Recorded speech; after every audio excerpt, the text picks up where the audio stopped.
That's us. We are live. Live, Kayce. Live.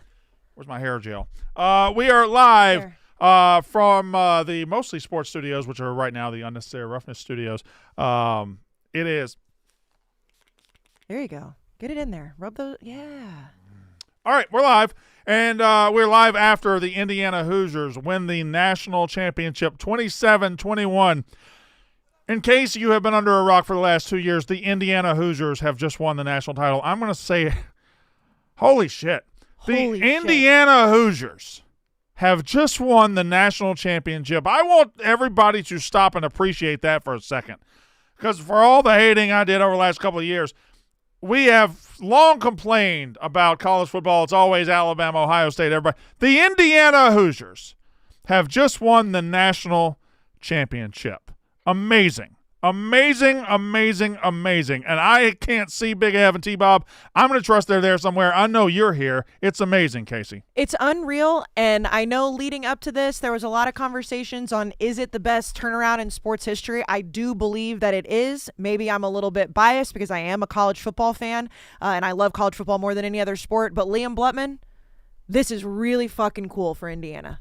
And that game rocks so much. We finally got a good game. Like a legit good national championship game that came down to the wire. It couldn't have ended in a more fitting way than Carson Beck failing to throw a ball accurately, like downfield, just no arm strength. Thank goodness he doesn't actually have to go to class tomorrow. Indiana, Kurt Signetti just played dynasty mode for 4 or 5 years, just ran the table, did what we dreamed about doing when we were kids, young adults, playing in our living rooms, just playing as a unbelievable. We've been here watching it, T-Bob. I know you and Big Av watched it along with us. Yeah. You run out of superlatives to talk about Signetti and everything, but just on a larger scale, what did we just fucking see? Yeah, the culmination of, as you kind of alluded to, Brandon Kayce, the culmination of one of the wilder sports stories of our time, like maybe the wildest college football story that we've ever seen, almost assuredly so.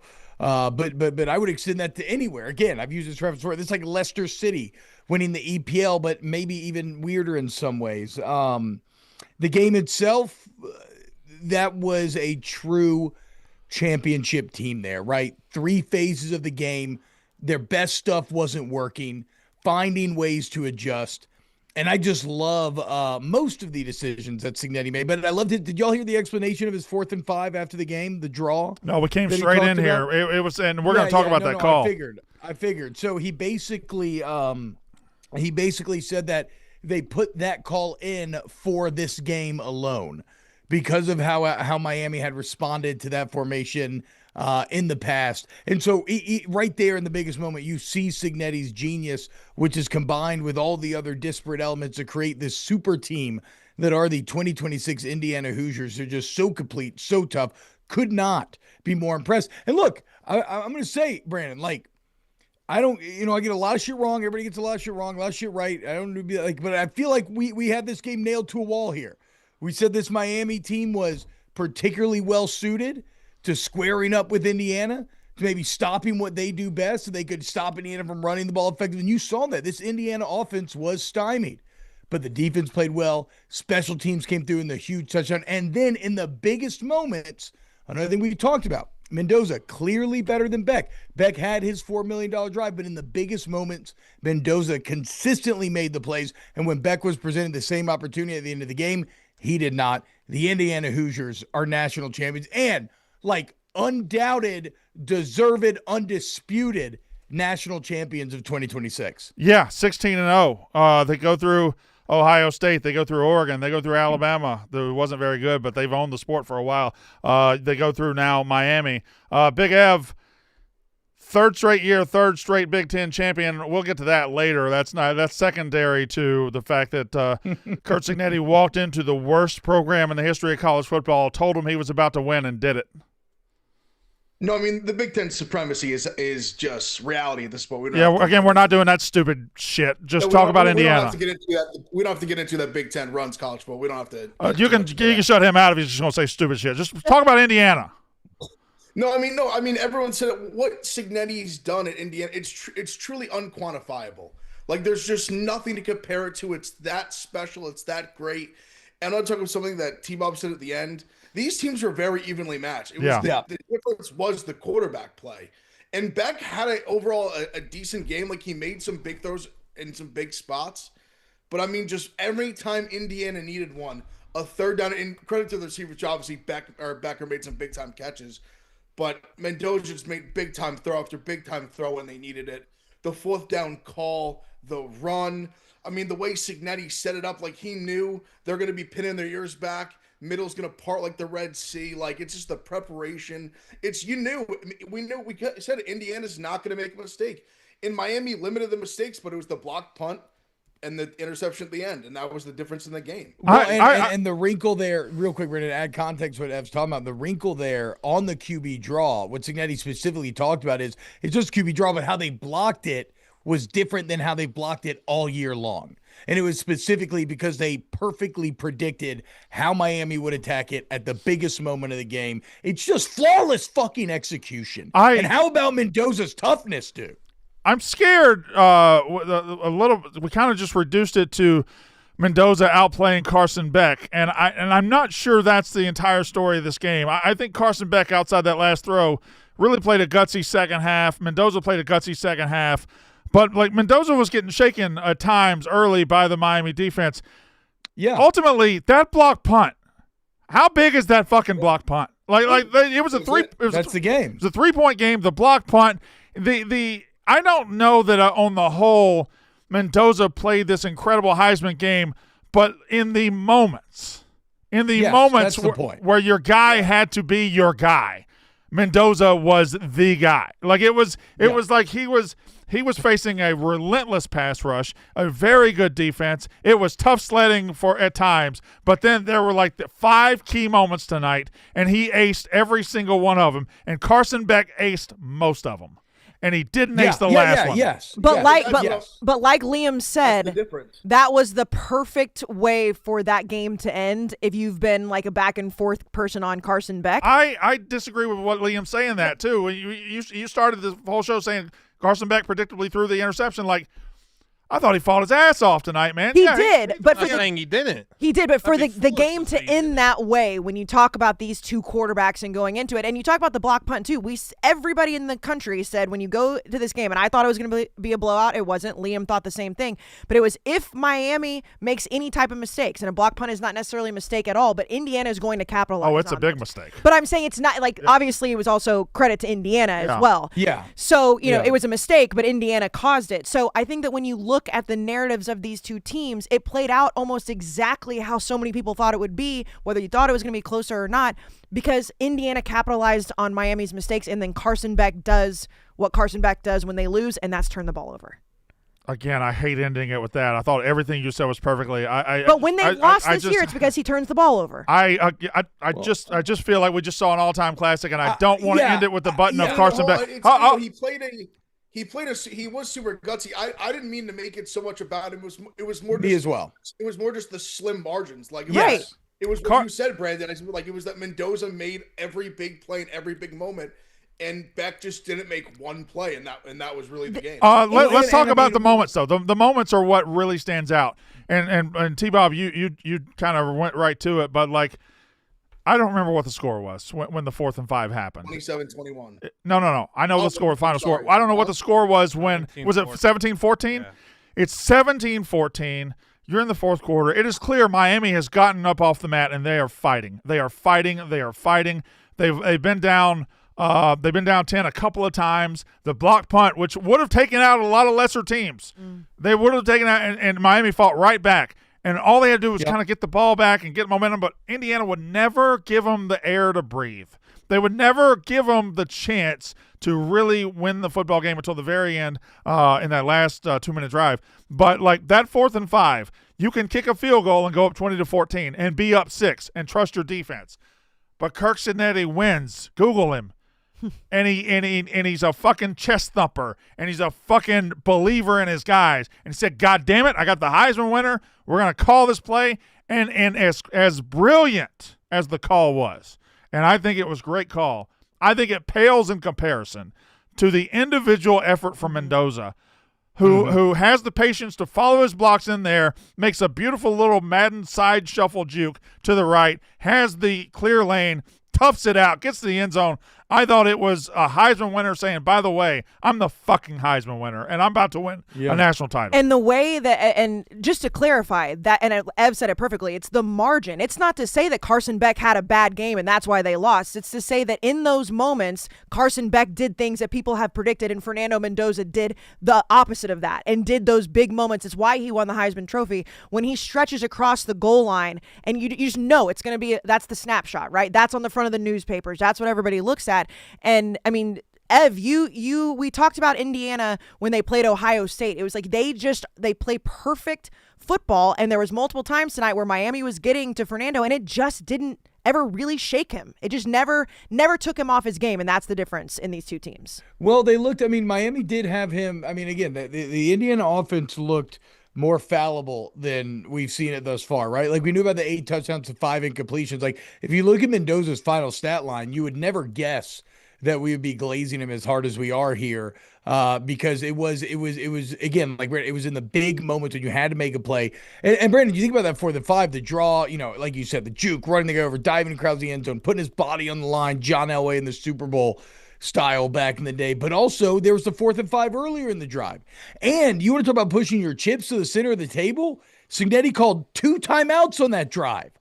Like, they were all in, dude. All of a sudden, if you go into a late game situation where you do not have the lead and you've wasted those timeouts in those manners, it's kind of like, what the fuck are we doing, dude?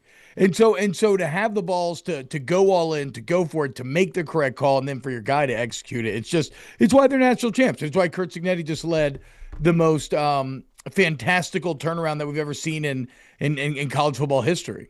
This episode, Brandon, is sponsored by BetterHelp. The new year doesn't require a new you, maybe a less burden you. BetterHelp is the best online therapy platform. It's been a part of this podcast forever. A short questionnaire helps you identify your needs and preferences. And as I've mentioned before with BetterHelp, you may not have mental health struggles. You may have mental health struggles. Just having somebody to talk to, and BetterHelp is the largest online therapy platform.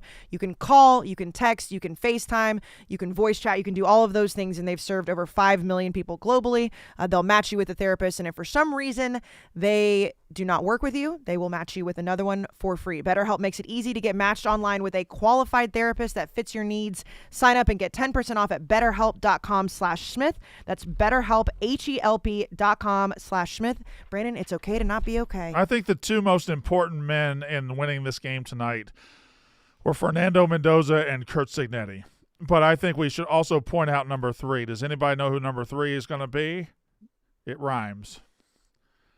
It's got to be Charlie B from Nashville, Tennessee. I was like, Becker doesn't rhyme. I was like, Becker surely doesn't rhyme.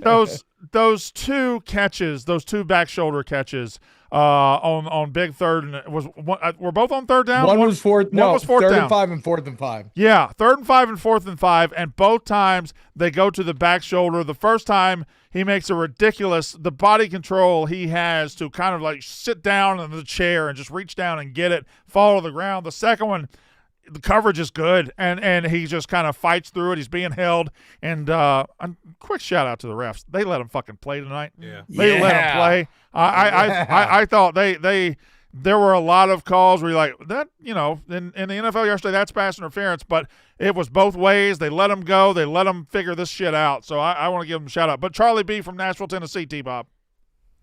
Yeah, I mean, he was just, again, he had the moments. But then the running back combo of him and Black, they were solid. Surratt and Cooper had some big conversions as well, but nobody as big as Charlie B. It's interesting to point out the rest, Brandon. I completely agree. And if you remember back to earlier in the game, they had a couple of those back shoulders that didn't work because of how handsy Miami was able to be. And so to still trust your guys to go out there and execute when it already hadn't worked a couple of times, that's big time. And I don't think we can get any further in the show without just celebrating the overall quality of the trenches on both sides for both teams. Indiana's somehow, like, they're fucking crazy, undersized, yet deadly effective front that somehow manages to shut down the run and play very effective zone pass coverage at the same time. It kind of boggles my mind. Miami's offensive line clearing the way for Fletcher to make that a game and getting that offense going and sticking to the identity that Miami discovered halfway through the season. Indiana's offensive line closing out the game nearly, then almost blown to the false start, but just quality offensive and defensive line play, like two big fucking heavyweights. And this is really the entire game as a whole, but just trading blows, man. Body blows, good combinations, just the sweet science of football was on display tonight. Yeah, it really was, and it was a lackluster first half as they were kind of feeling each other out and everything. And Indiana had the one drive which ended in a touchdown. Miami, let's go for the 50-yard field goal at the end of the first half. I thought that was a questionable decision after they went for 4th and 1 at their own 35, showing desperation, showing we're going to win this game, and then getting to the other 35 and being like, we're good. We're just going to try to kick it with our kicker who's like 50% from this distance.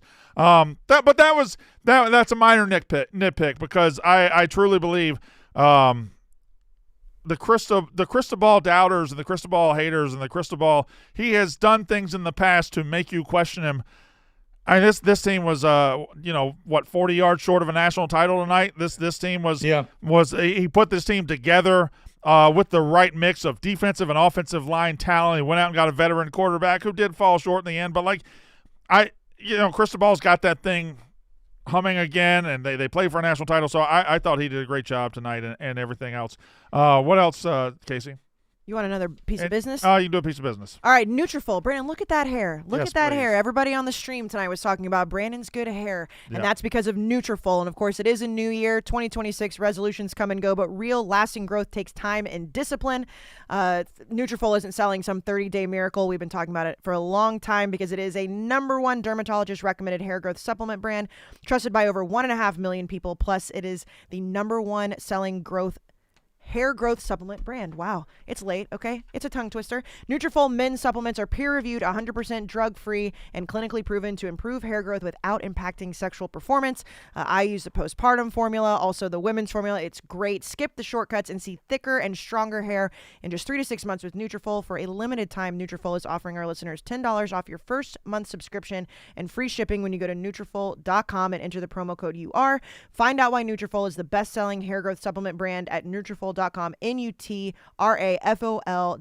promo code UR, Nutrafol.com, promo code UR. Really quickly, Liam, we were talking about this early in the game too. You go back to Charlie Becker. He had those amazing catches, and that's obviously the story of the game.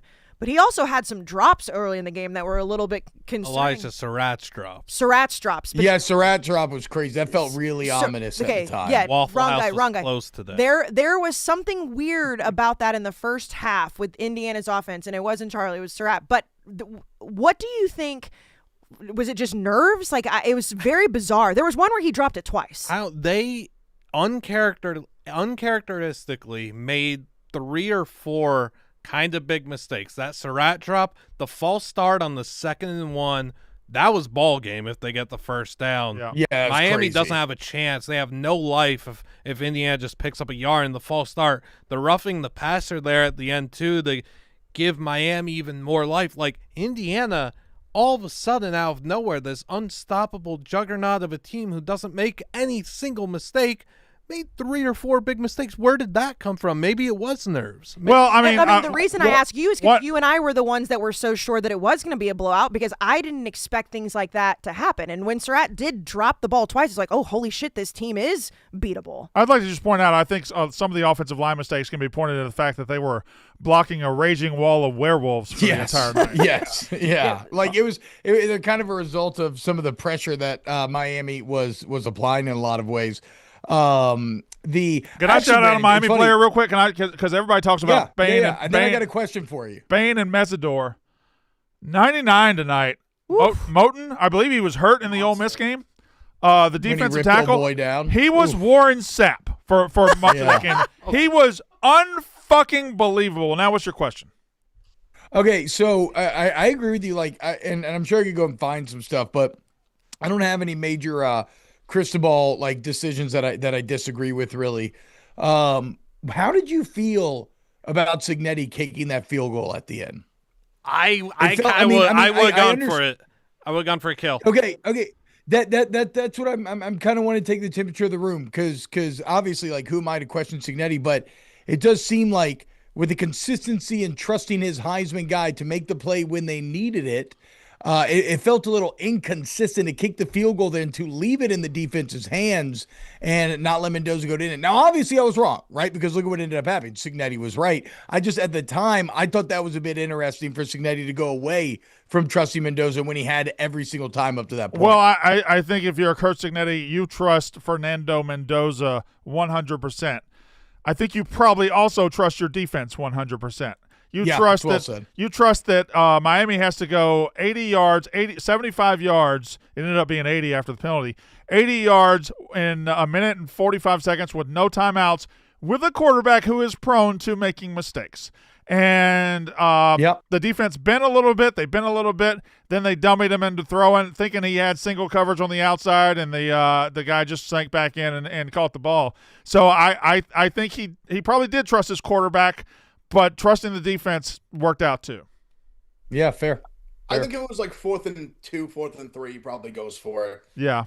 Yeah, maybe 5 or a little 6 too was long. tough to go for it again. Like you said, make him. You're gonna make the kick. You believe in your kicker. Make him go 80 yards in a minute 40. You're thinking they're gonna make a mistake. I give a lot of credit to Chris Ball. I mean, the adjustments offensively they made in the second half were incredible. Yeah. I mean, they got shut out in the first half, and they put together 3 really nice scoring drives. Yeah, against a defense that doesn't give up scoring drives. Yeah, I thought after the punt block, they got the ball back, and their offensive coordinator just all of a sudden started getting in his bag, drawing up, getting Tony on one side of the field with one guy on him, getting the touchdown, the second touchdown to Fletcher where they fake the toss to Tony and just slide him trap him into the inside.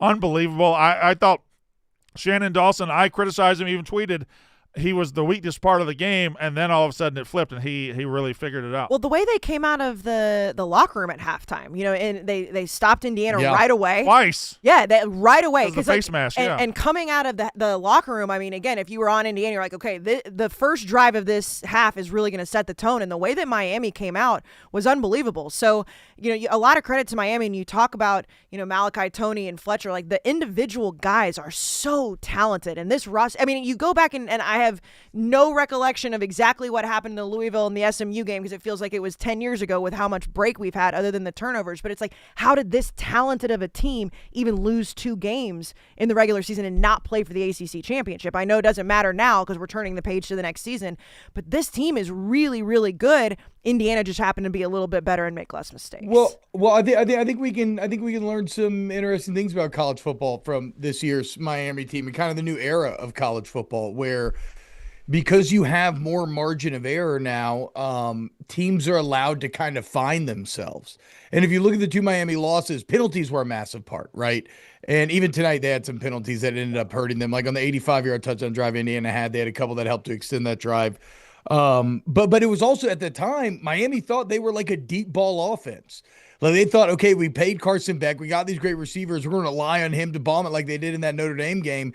And they had to learn the hard lesson of, no, our actual identity, we're a road grader. Like we need to run the ball and play great defense. And when they did that, that's when they truly became the team that they always could be. So it's kind of interesting to think about maybe some hope that you can carry forward as a college football fan, that like your team can make some mistakes, but maybe there is a deeper identity, a more winning identity to be found through the course of the season. And nowadays, if you're good enough, you can maybe get back to fight for a national championship. And the reason I stopped you earlier, Big Ev, on the Big Ten talk, I wanted to have it here, and I wanted to have it in this conversation, in this context.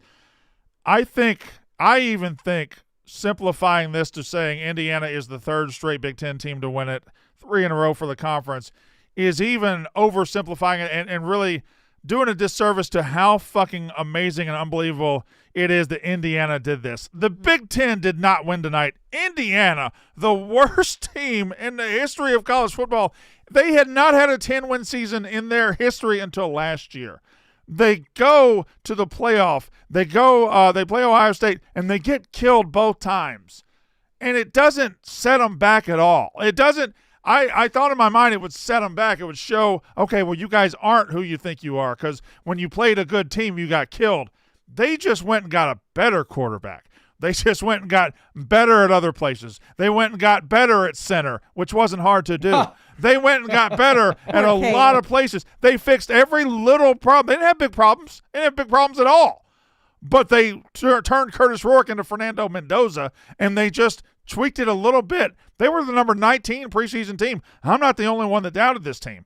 They were number 19, and Indiana winning the Big Ten is a miracle in what we know about Indiana. And now marching through the playoff the way they did, this is such a bigger story than any conference. I think it's Indiana's story and Indiana's story alone.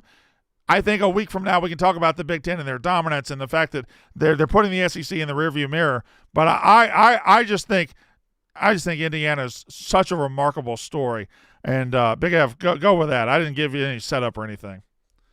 No, I mean, listen, I'll take it deeper than the Big Ten. I think it just clearly shows. We talk about like the Lane thing. He's kind of the glaring example right now. Mm-hmm. You can win anywhere, and that's not to say anyone can't win anywhere. Signetti's cut from a special cloth. Yeah. What he's done is special. Not everyone's going to be able to do that, but he's proven that it can be done. Mm-hmm. Mm-hmm. And it can be done anywhere in the Power Four. It can clearly be done. If it can be done in Indiana, it can be done anywhere. And I think that should be the biggest takeaway, because for years, the people that I would talk to that aren't like as big into college football as the junkies like we are, the thing is, the same teams win every year. It's always the same. It's Bam, it's Ohio State, it's Georgia, it's LSU, it's whoever.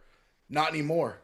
Yeah. Not anymore. Yeah. There's seats at the table for everyone. It's there to be had. I mean, even look at when you break down even like some key members of the team, Surratt, Pons. I forget his name, the guy who blocked the punt today. Like these are guys that he brought from JMU. Yeah. These are JMU kids that are like cornerstone pillar pieces of this national title team.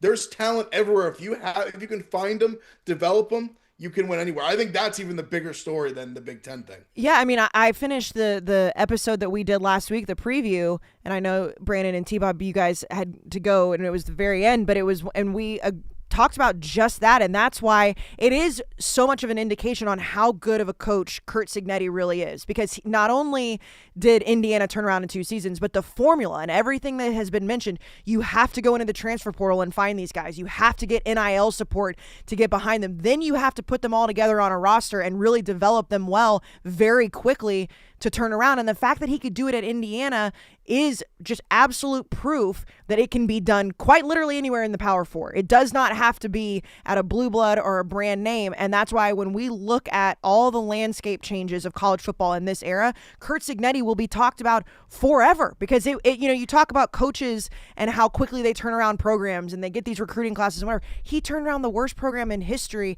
at Indiana in 2 seasons because of the formula that he was able to put together in this new era. Well, not only that, but like, he's just got Josh Hoover waiting in the wings from TCU. Yes. He's got Nick Marsh, the receiver from Michigan State. Like, he's just – if you think that Indiana's boosters were investing before, Mark Cuban might spend all night just writing checks.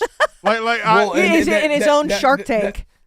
That was the other thing, Brandon, is that, like, Indiana might be the most sleeping giant that we've ever seen in the sports history because of how large their alumni base is, right? Anytime you have that many people that went to the school, that's a giant bankroll from which to pull, especially because you're going to have a lot of rich ones. And now you have the billionaire, like you have Mark Cuban fully bought in. What do you need nowadays in college football? You need a billionaire. So yes, Indiana, this is not a fluke. They are set up for a sustained success. Brandon, if I wanted to engage with the Big Ten thing, I would say that it is impressive that it's been 3 different teams in 3 consecutive years. Yeah. Like that does speak to some overall conference strength in my opinion. Yeah, it certainly does. And like with more there that could do it. Like Oregon could do it. These aren't the only 3 that could do it. Penn State could do it eventually. That's the one thing about the SEC's run over 20 years where people acted like it was just Alabama, Georgia. Florida won a couple. LSU won a couple. Auburn won one. Like it was 5 Georgia or 6. Got a couple. Yeah, it was 6 teams or whatever it was. And now the Big Ten team, it's one thing if Ohio State rips off 3 in a row. That just means Ohio State's elite. But the fact that Ohio State does it, Michigan does it, Indiana does it, and again, like I said, Oregon's on deck to do it. And it's just it's a hell of a conference at the top, and it's a new world in college football, and the Big Ten is leading us into it. But doesn't it feel so much weirder to say they're leading at the top with Indiana? Like how soon is this really going to sink in? Because if it was Penn State this year, hypothetically, like, yeah, okay, 3 different teams, but it's Penn State. You know, Penn State's really good. They've got everybody. It's like, I don't know when it's going to feel super normal to be like, wow, the Big Ten is leading the charge and Indiana's the national champion. That is so weird. Feel normal. Go ahead, Liam. I don't think it'll ever feel normal. I think we'll look back in 40 years and just be like, we were alive in our prime to see Indiana, of all programs, dominate the college football scene. That's not to say they're not gonna have success in the future. Of course they are.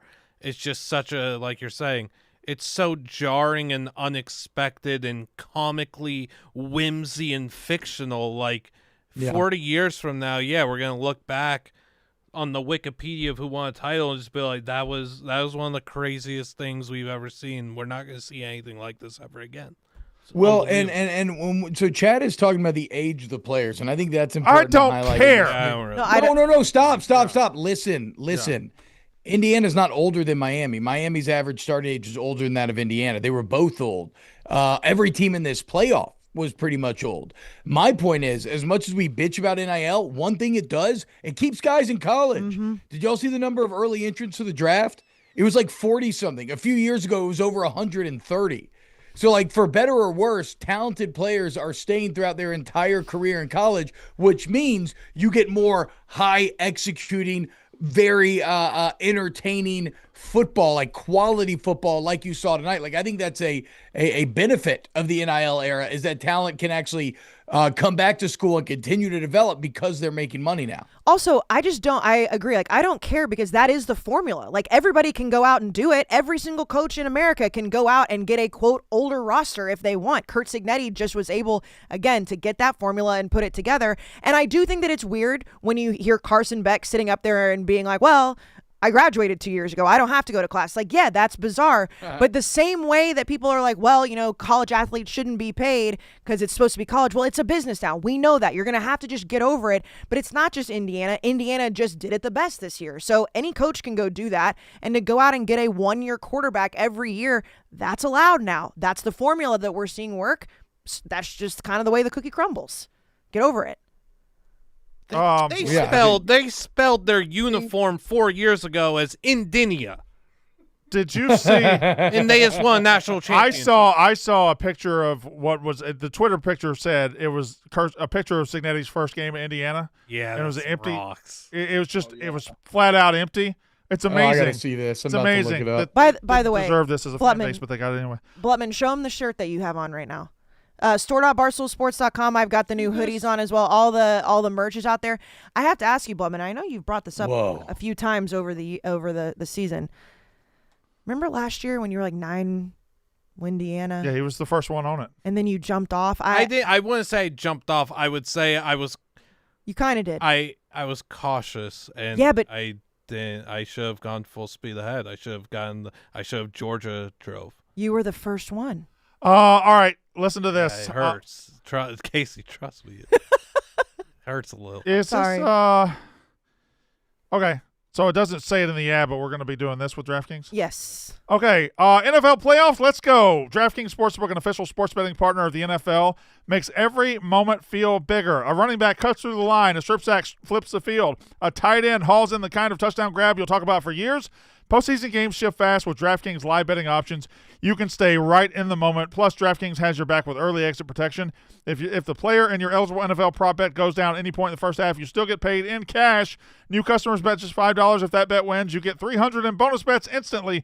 DraftKings Sportsbook, every drive, every play, every moment. Download the DraftKings Sportsbook app. Use code RUFF. That's code RUFF to turn $5 into $300 in bonus bets if your bet wins. In partnership with DraftKings, the crown is yours. What we get to do now, boys, is with the DraftKings Sportsbook, there's no better time to place a future for the 2026 national champion than right now. Here are some odds. The favorite, well, there's a couple favorites. Indiana, plus 700 to win the 2026 national championship. Hoover. Ohio State, plus 700 to win the national title. Texas, plus 750 to win the national title. Notre Dame, 750. Oregon, 850. Georgia, 900. LSU, Fighting Tigers, plus 1,200. Texas Tech plus 1,400. A&M plus 1,800. 16. Yeah, you got to put your glasses on, big boy. I have dyscalculia too. It's okay. She's right. Texas A&M plus 1,600. Alabama plus 1,800. Miami of Florida plus 2,000. USC plus 3,500. Oklahoma 3,500. Michigan 4,000. Ole Miss 4,000. Florida 5,000. Utah 6,000. Tennessee 6,000. On and on and on and on. T-Bob, who would you pick right now? You know what? Just say it so we can move on. I hear the train a-coming. What did Gruden say?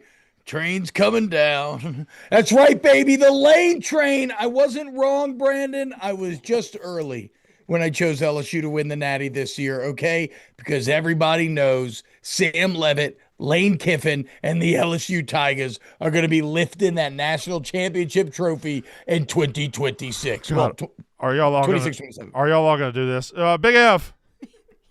Yes. What a dumb question.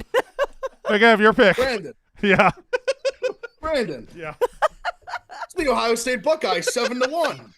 Who else would it be? Kayce Bounce back, love what we're doing in the portal, rebuilding the defense, high-level veterans, safeties, interior D-line, bringing some pass rushers back, Jeremiah Smith back, got Bo Jackson back, Sayin back.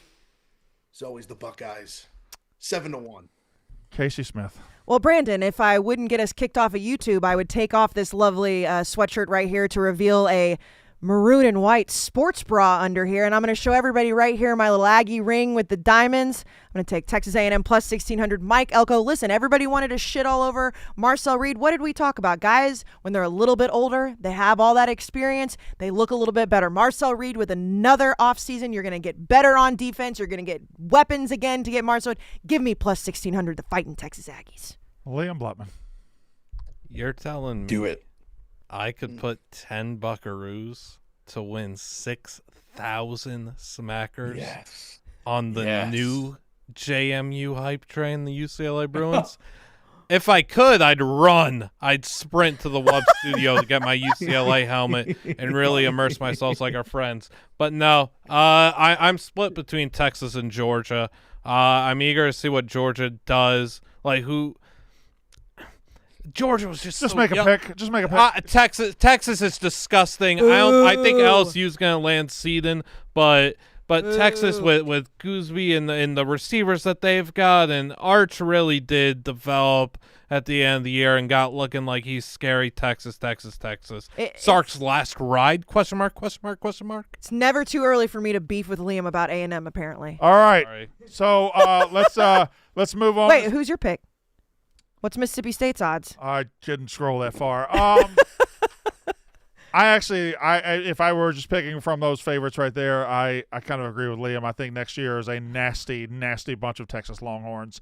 Now, as I say that like it's wide open. Like Ohio State, they're still. By the way, I know we got through this portal, but there's still going to be some changes this summer that change things, and who knows. But as of right now, I like Texas at plus 750.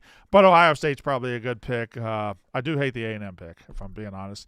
And I hate the LSU pick too because he runs his mouth a lot, but he ain't ever won shit. So fuck him. Go ahead.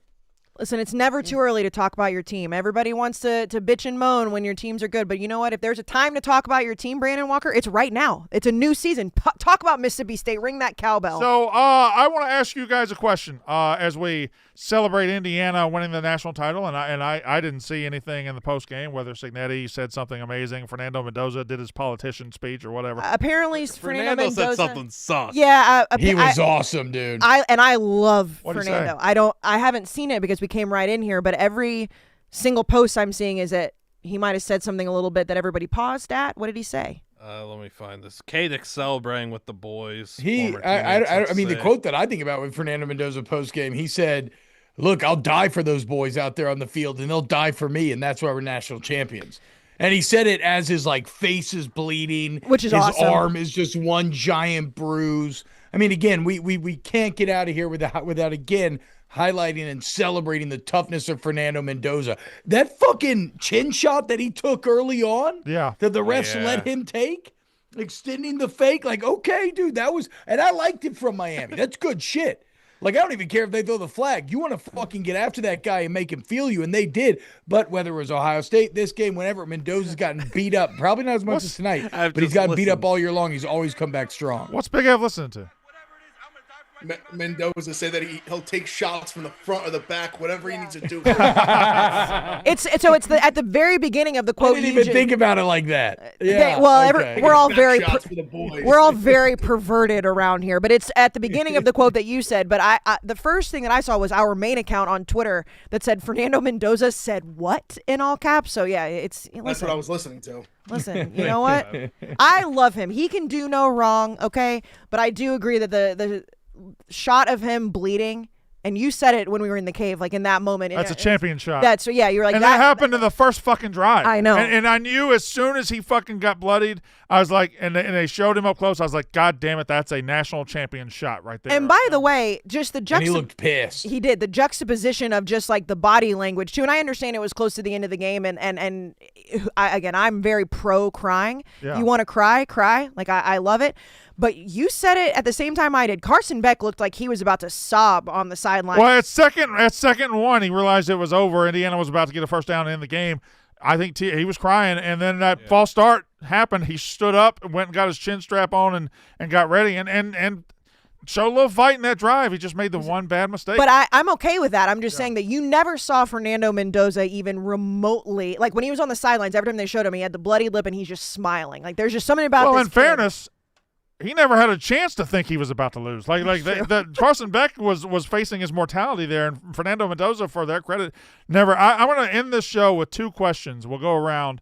You have two more? And T-Bob has one as well. Good God, how many we got? Hey, listen, it's the end of college football season. We got to pay the bills, Mostly buddy. can't get anything, and this show's got 30. Well, it's because people are listening tonight. I'll go ahead and do mine then. Yeah. Fellas, you already know what time it is. It's time to level up. And BlueChew just dropped something crazy. I'm talking next level championship belt gold-plated energy. BlueChew Gold is the newest innovation from the #1 chewable ED brand. This ain't your grandpa's little blue pill. This is the 4-in-1 beast that's setting the gold standard for performance. We're talking 2 ingredients for blood flow to keep that rocket pumping, mixed with apomorphine and oxytocin to turn up the arousal and connection in your brain and body. BlueChew Gold dissolves under your tongue. It works in as little as 15 minutes. That means you can get it on quicker and stay in the game longer. It's elevation without hesitation. This is peak passion and peak performance in a single tablet. If your bed could talk, it'd be asking for a break. So make life easier by getting harder. And discover your options at BlueChew.com. And right now, we got a special deal for our listeners. You get 10% off your first month of BlueChew Gold with code ROUGHNESS. Promo code ROUGHNESS. Visit BlueChew.com for more details and important safety information. And we thank BlueChew for sponsoring this podcast. All right. Whoa. Mark Fletcher threw a punch on Tyreek Tucker after the game? Did he? What the? Yeah, let me send this. What the heck? Listen, I kind of love it. Yeah, Miami went out fighting, say that for him. Well, did anybody get eyes on Michael Irvin at the end of the game? What was he doing? I think he was staring at the field like he just played in it. Like you know how like confetti's raining down at the Super Bowl, and one guy always stands out there to stare at it and to make it hurt. Uh-huh. I think he was doing that. Did he have his belt in hand? Just a sad little limp belt. See. Oh, he did swing at him. Oh, by the way, yeah, he definitely he very much swung at him. And boy, Tyreek Tucker ran like Tyreek Tucker wanted none of that. In Tucker's defense, it looks like there's a lot of Miami guys there. Yeah. No Indiana guys. He's calling over the homies, and Fletcher had his helmet on. That's what I was about to say. You don't want to fight somebody with a helmet on if you don't have a helmet on. Yeah. I know sometimes your instincts take over, but that's a bad recipe. I wonder what he said. I would back up that you know quickly what he too. said? Oh, yeah. I was going to say, does Lukey know? Also, do we know if Kayce drank tonight? I will don't know if he did or not. He was dialed. I know it's his former team. He was locked. He knows the draw is coming there. That was one of the gutsiest draw calls we'll ever see. He called the fullback dive, Bloomington? Bloomington looks crazy. I will say that he knew the fullback dive to Nowakowski. All of Kadek's text messages were very coherent. Yeah. They did not seem and also shout out White Boy Rick. him having the photo of his mom was a really cool moment. College football's the fucking best. Yeah, that's nice. That's good. It is. It's the best. I'm gonna end the show with 2 questions, and the show's not about to end immediately because these 2 questions will have long answers. And if I think of a third question, I'll ask it.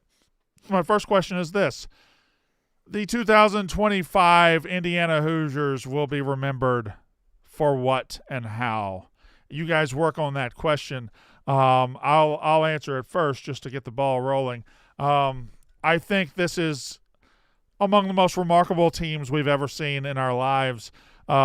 They were, as far as football execution goes, as close to perfect as we're going to see.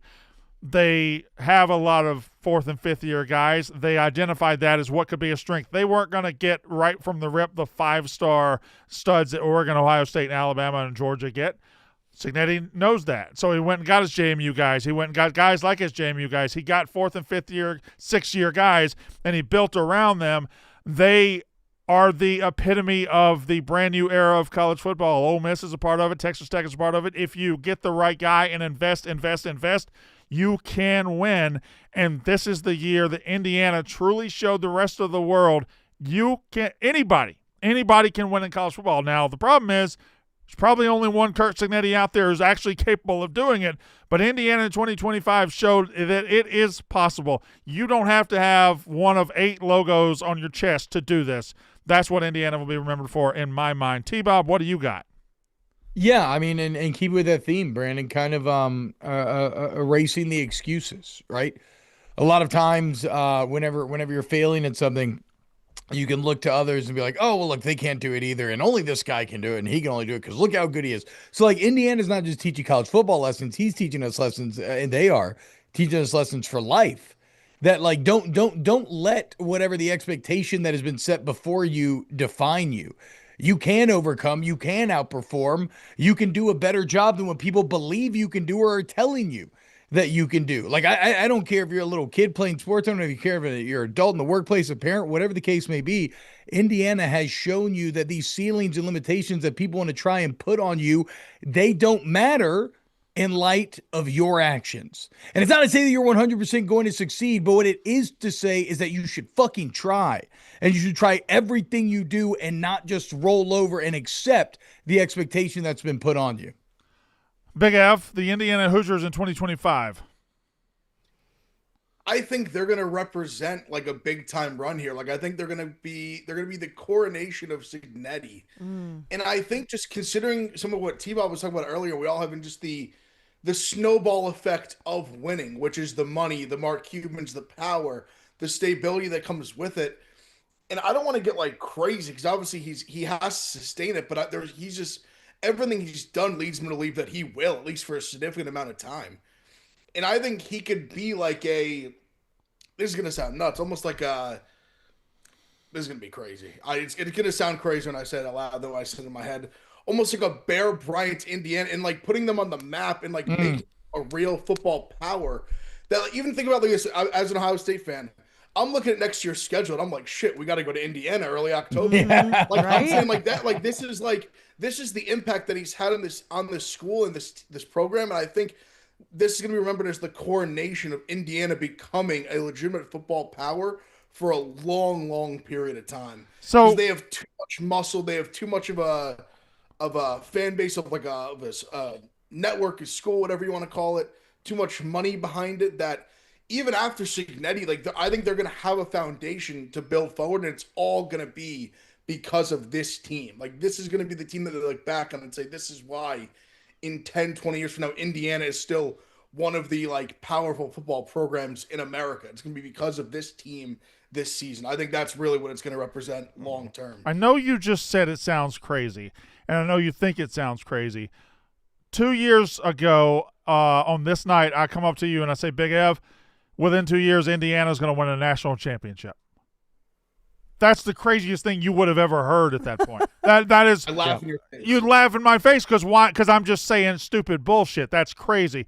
Kayce, the 2025 Indiana Hoosiers. Well, Brandon, we've been doing this podcast together for a long time, and we always do these reactions, and there has never been a feeling of just like, holy shit, I can't believe what we just watched. Like, yes, the games might have been cool, obviously LSU in 2019, but like this is so crazy because it is Indiana, and to just kind of go further on what you guys have said, and Liam sent it in the group text, but Natalie Signetti, Kurt Signetti's daughter, on December 8th, 2019, she tweeted out a text message from her dad. She said, "Are you happy?" And he just said no. She said, "Wins first D1 playoff game, scores 66 points, improves to 12-1, and Kurt Signetti, everyone." And he's just unhappy with that result. And that was 7 years ago, right? So this man is showing, that he's not scared of anything. He's not scared of failure. He's not scared of expectations. He's not scared of, you look at last season and you look at the fact that everybody talked about, well, they a product of their schedule. They shouldn't be in the playoff. They're frauds. They go out and they lose the game the way that they did. And then all off season,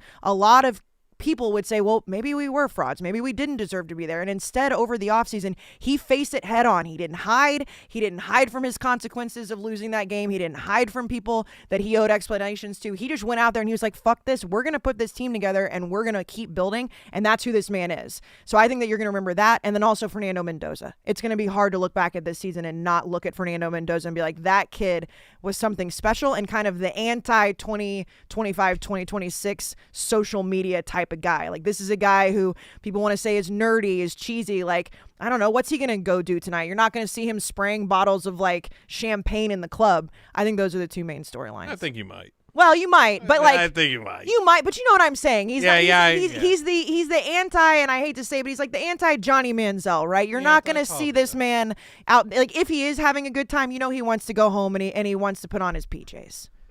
Blubman, the 2025 Indiana Hoosiers. A glimmering light of hope for the rest of the college football world who doesn't represent one of the major powers in the sport. Pretty much what you said, but I don't know, like a beacon of light that you can do it too. Not to bring it back to UCLA, but like I see Indiana's success and I get ridiculously geeked and deluded into thinking my transfer portal class is the next Indiana and that my little program could do this too. And like I don't see how everyone who roots for any non-big time power is thinking the same thing. If you're like I don't know, name a school like a Wake Forest, like sure. You see tonight and you're thinking you can name any school. Exactly, like Jake Dickert's got us right where we want. Man, maybe we could do this too. And that's a special Eric feeling. Morris at Oklahoma State, it's on a and on and on. special feeling that I don't think anyone has ever actually felt before. Now you feel it all because of Kurt Signetti, these JMU kids, and the Indiana football Hoosiers. So congrats to them. And how much better of a football team you are when one of your guys decides to go to Barstool Sports and work there. Like, you instantly get better. And that picture of Pat Coogan, I just sent of Pat Coogan, but you see Kadick and Rick in the background. Zoom in on Kadick's face. Look how much this means to this kid. Brandon, I'm like, yeah, good for Kadick, man. And Kadick. White Boy, of course. But like Kadick was there at Indiana down in the dumps year after year, and all of a sudden, helps Liam to a playoff and everything and gets to see him win a national championship a year later. Like, look how much that means to him and everyone else. Good for them, man. Brandon, what's the quote you've said for many, many years, the greatest currency in college football? The greatest currency in college football is hope. The most abundant is hate. But that currency just got even more. Yeah. What's the word I'm looking for? Like it's just even more.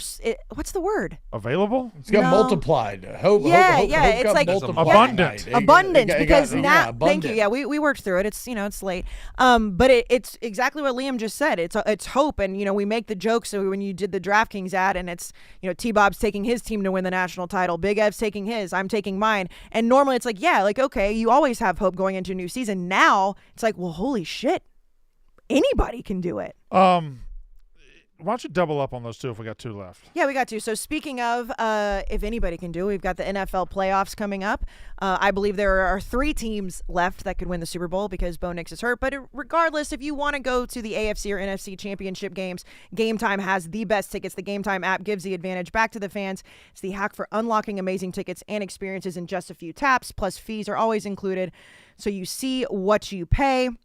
Go check that out now. The Super Bowl is in San Francisco. I'm sure that those are available whether you want to go to a concert. I know, Brandon, you're a big hockey guy. Hockey games, concerts, it's all there. So you can save even more when you choose a section and let Game Time choose those seats. Take the guesswork out of buying any tickets with Game Time. Download the Game Time app, create an account, and use code RUFF for $20 off your first purchase. Terms apply.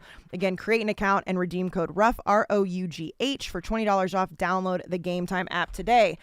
I mentioned earlier that, Blutman, you might be right about Fernando Mendoza being out there spraying some champagne, but in his heart, he wants to go home and play whatever video games laying in his hopefully very comfortable sheets. And if he doesn't have them, he needs to go snag a Boll and Branch. We are a Boll and Branch podcast here. I am in Chicago right now, but I can't wait to get back to my Boll and Branch sheets at home. They are the absolute best sheets in the game. The signature sheets have a comfort and quality beyond imagination. They're buttery soft to start, and they get softer with every single wash. Expertly designed for breathable sheets so you can add cool layers in the summer and cozy essentials in the winter. I'm pretty sure it's -10 outside right now in Chicago. They will warm you up. They are loved by millions of sleepers, and they're yours to try with a 30-night worry-free guarantee if you don't like them. But you have the Kayce Smith guarantee. And like Brandon has always said, I know my sheets. Discover a softness beyond your wildest dreams with Boll and Branch. Get 15% off your first set of sheets or whatever else on the website, plus free shipping and returns at bollandbranch.com/rough. That's Boll and Branch, BOLLAND branch.com/rough, and take 15% off. Exclusions to apply. I'll ask you all to be pretty brief with your answers because I'm going to take the one question I have and break it up into 2 questions, okay? We're going to have a 2-part question to end this show. Congratulations to the Indiana Hoosiers, national champions, one of the most remarkable stories that ever happened. So I'll just tell you the 2 questions, and then we'll take the first one to begin with, okay? So you can work on them. The 2 questions are, how will you personally remember the 2025 season as a whole?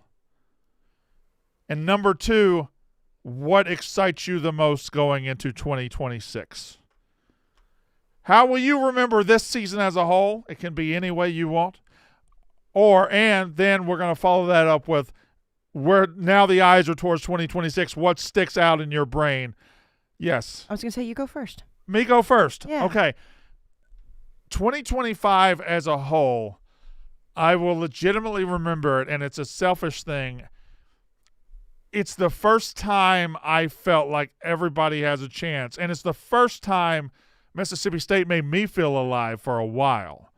We were what? We were 2-10 last year. We didn't end up having a good year. We ended up, but like the Arizona State win made us feel alive. I had the big clip earlier in the year where we finally had something, and I feel like on a small scale, like what you get out of this sport is what the moments it gives you. And I can't imagine what Indiana fans are going through right now. I'll probably never feel that. But I just remember 2025 finally being the season where I wasn't just ignoring certain things and being like, God, I got to get through this. I got to work. Like I felt like I enjoyed it again. So that was what I'll take from 2025. What about you? Well, it's along those same lines, and I know it sounds cheesy, and maybe it is because, I'm just a stupid woman over here, Brandon, but that makes me tear up a little bit because I think with college football and what makes it so different, anybody that's listening or watching this, you have a passion for your team that's different than any other sport, and watching you have those moments that you had, when we went to the college football show and watching you walk out on stage, and obviously I've seen Big Ev. I forgot we did that. Yeah, first time, watching you get to do that in Starkville, and obviously I've seen Big Ev, be able to have those those moments when we've gone on the road as well. And I got to do that. And I know a lot of people, hate A&M and like to make fun of me loving A&M, but I will remember this season as the first time that it felt like we were really in the mix. And I got to go stand on the sidelines with my dad for a college football playoff game, which I never thought would happen. And it was finally fun to really watch football again. It's always fun as a fan of the sport as a whole, but to be an Aggie and be able to watch that, and I think that's what's so cool is like everybody has their team, and it's emotional. It really is. And so I think when I look back at the 2025 season, it's that I finally got to feel a little taste of what it feels like to be at the top of the sport. Big Av. Getting the Michigan lick back in Ann Arbor was good, but unfortunately, it's going to be kind of like it felt like another season that got away from us a little bit. Yeah. It felt like it's going to look back and be like, lost 2 close games to the teams that played a competitive game in the national title. Both games felt like winnable. I feel like I've had too many of those in the last decade. Yeah. Like a lot of teams that I felt like had enough to get it done, but just didn't get it done. So kind of shitty, kind of a weird, shitty feeling watching the 2 teams we lost to play in the Natty. But you did get your lick back. That's that was the positive, but overall not great. Not great. T-Bob. It's the great democratization of college football and hope, like we just kind of mentioned. Hope being born anew and starting to spread like wildfire, and then all of these other programs now saying, well, okay, if they did it, we can do it. We should invest more. And it now creating an arms race that makes this sport so much more unpredictable than it has been for 2+ decades under the yoke of crimson oppression that was Alabama and kind of the other Alabama-esque superpowers. I just think back to our preseason rankings. All of our preseason selections on who we said was going to win the national championship, who the best players are going to be. And I cannot recall a year in which we have been more wrong about all of those predictions. And I think that's a good thing. I think that creates way more interesting narratives. I think that creates a lot more room for us to imagine and play in the margins and come up with more creative and exciting predictions that you can actually believe in, because look at what just happened this year. So it was a great year. It was a great finish to college football as well with how this final playoff played out, in my opinion. Blutman, what will you remember 2025? I don't know. I really don't know. I don't know. I remember the national championship. I remember the playoff. It is so far removed from the rest of the season. Yep. Ain't nobody play on the same team anymore. Yep. We got. I don't know, man. All right, let me stop you there. I don't want to say what I remember most because I ain't gonna do it to you. But man, it was a good season. Oh, what were you gonna do? I mean, is there a picture of it in there? Oh yeah. Listen, See, that's the thing, Blutman. Some of us have the ability to make people remember us, okay? Some of us have that ability. Some people have the ability to stand on the sidelines and make the whole world look at them. All right, since you totally whiffed on that question. Oh, 100%. You get to lead off on the 2026 question. Fair. Just really quick, the picture that I just showed you, Ev also just tweeted or texted Mendoza's arms? Mendoza's arms look like they're about to fucking fall off. He just played the Great Wall of Defense. Like, it's a shame. Yeah, but look, that looks like CGI bruises. His arm is thrashed. It's a shame that defensive line's not going to go down in history as champions, because they should have. Go ahead, Blutman. 2026. 2026, I think it just got proven that for all the... Just stick with the 12-team playoff. Like, don't expand. Don't go to 16. And I know for a fact that they're going to go to 16. But I think that this was as good of a playoff as we could have hoped for, with a few blips here and there. But, why are we going to expand? I don't understand that. I think you look at what we saw and you keep the 12. It's more of like a warning sign. Did you not understand the question? It's more of a warning sign. Is this 2 questions in a row you didn't understand the question? I'm tired. Okay. It's what you're looking forward to. I forgot. This motherfucker hadn't slept. Big Av, what are you looking forward to in 26? I don't comprehend. It's funny. I shouldn't say this because parody's, as an Ohio State fan, parody's kind of a bad thing for me, to be honest. Yeah. But as a college football fan, as a purist, it is the parody. I think that's what you look forward to now if you're a fan, if you're just a fan of college football in general. And I'm beating a dead horse here, but it really is that anyone can fucking win it, and it is wide open. And with the 12-team playoff, we've now seen back-to-back years where an 8 seed won it all, a 10 seed was a player or two away from winning the national title. Like you can make arguments about the lessening of the regular season, but it is almost more of an NFL feel where, like, talking about Miami, you can have a few blips and make a run. Ohio State last year, you can have a few blips and still prove we are clearly the best team. So I think that's what I'm most excited for. It's the parity. It's the even more chaos. And it's to them hopefully getting us the best playoff product they can. No more autos, no more G5s unless they earn it. And if they want to go to 16, I'm fine with that because I don't think it'll make much of a difference. And also move the calendar, change the calendar. Yep. But looking forward to parity and chaos. T-Bob, I can predict what you're about to fucking say. What excites you the most in 2026? No, look, I mean, yes, selfishly, I'm excited to see LSU, Lane Kiffin, right? I want to be back and all that. I've been gaslighting myself for years in this Brian Kelly era. This last year has been a complete shattering of so many things that I believe to be true. Like I thought he was a good coach, but whatever. It isn't about LSU. It's about the sport as a whole. And I'm looking forward to fucking thinking about the sport all off season.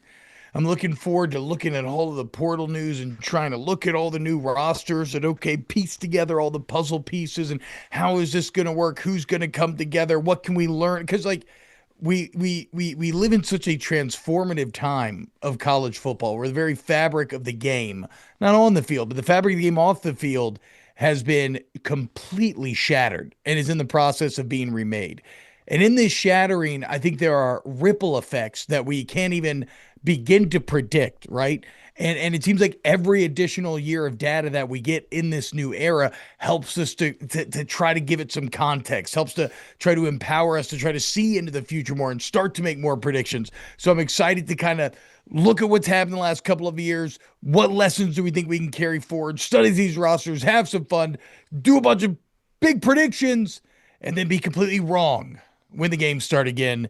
Because at the end of the day, it's 22 humans on the field with infinite variables, and that's why sports are the best form of entertainment, is because when it's unscripted and it's live and it's human suffering and human triumph, you end up with the most unlikely and fantastic of outcomes, and that's what I can't wait for. Have you? Oh no. Have you seen the screenshots? Oh my God. Of you in the cave? No, I don't have anything. I can't see anything. Oh no. Oh no. Am I the last one? Where did you see? Who? Is people tweeting that at you? No, hold on. Are you on Reddit? No. Look, I'm on the it's a gambling tweet. Oh, I was looking at it and I saw that and I scrolled down. I forgot. Oh no. Never turn your back to hold the on. camera. Hold on a second. At least it's not the worst visual we've gotten on a gambling stream. Yeah, especially with that body part. So have you gone yet about what you look for? I haven't, and honestly, I needed you to pull me out of my. It wasn't a funk, but I was getting emotional over here. So thank you for showing me my ass. Yeah. So no, I think that I look forward to a new era, and with Indiana doing it the way that they did it is great. But I love when we get into the summer and we start really thinking about predictions and just how different I feel like so many of those graphics are going to look this year. Because when you look at, and Taylor Lewan was the only one left going into the semifinals, but of all the national media, and there was nobody with a team left except for Taylor, and he had Oregon.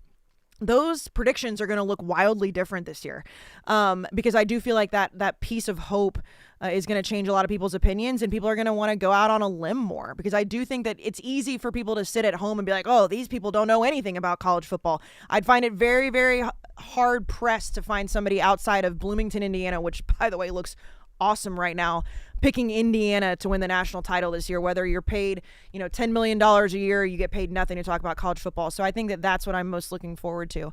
And also, I know you're going to go, but are you going to want to walk this one off? I have something to say. If you want to walk off, that's fine. I don't really have a walk off, so okay. I'll let you finish it. Okay. What am I looking forward to in 2026? Yeah. You guys were all big picture and everything. I'm looking forward to Kamario Taylor winning the fucking Heisman, Mississippi State going 11-1. That's what I'm looking forward to.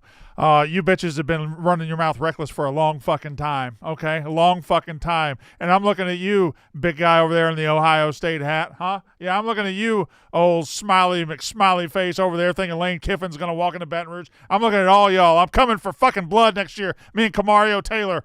And our, yeah, thank you. Did you tell me to ring a cowbell? I don't have one. Do I have a cow? Oh, thank you. Is it still on the phone? Anyway, what am I looking forward to? I'm looking forward. Listen, I think the sport. Oh my God! Look at that. I think the sport just opened up. I think the sport just changed. I think life has changed at the top of college football, and I thank Indiana for winning it for everybody out there. Listen, this sport has belonged to the Blue Bloods for a long time, and it legitimately. And there's other teams that have been knocking at the door. Ole Miss knocked at the door this year. Everything just changed, and 2026, we're going to see how the Blue Bloods respond because you think they're going to take this line down. They're going to be angrier than they've ever. Look at how Texas is spending. Look at how LSU's spending. So it's going to be wild, and I think this sport just opened up to a whole new set of possibilities, and that's great. So with that being said, thank you. A good solid year here for Blutman and T-Bob and Big Ev. I'll let you have the final word as we get out of here. No, I didn't even necessarily want to be the walk-off, but I do want to thank everybody in the chat and that listens and that watches. This has been a really good year from a viewership standpoint, a listenership. I don't even know if that's a word. So I want to thank everybody for that because, Brandon, you and I have done 7 seasons of this together, which is crazy to think about. And people have no idea what goes on, behind the scenes, but the fact that, you guys have all shown up for us every single week and we've shown up for you guys. It's really cool that we have a fan base. Whether you love us or you hate us, you can hate me, you can love me, you can hate the guys, love them. You guys are showing up. I think that's really, really fucking cool, and it makes college football awesome. So thank you to everybody who's listened, who's watched, even the mean and hateful comments. We appreciate you showing up. And yeah, thanks to the boys. Thanks to all 4 of you guys. It's a family, and so I appreciate it. Thanks for a great season. All right, that's it. Thanks, everybody. T-Bob, you got to get to bed. You got to be on WUB in 7 hours. So thank you for watching. That's Unnecessary Roughness. We'll see you. Later, guys. Love y'all. Good job.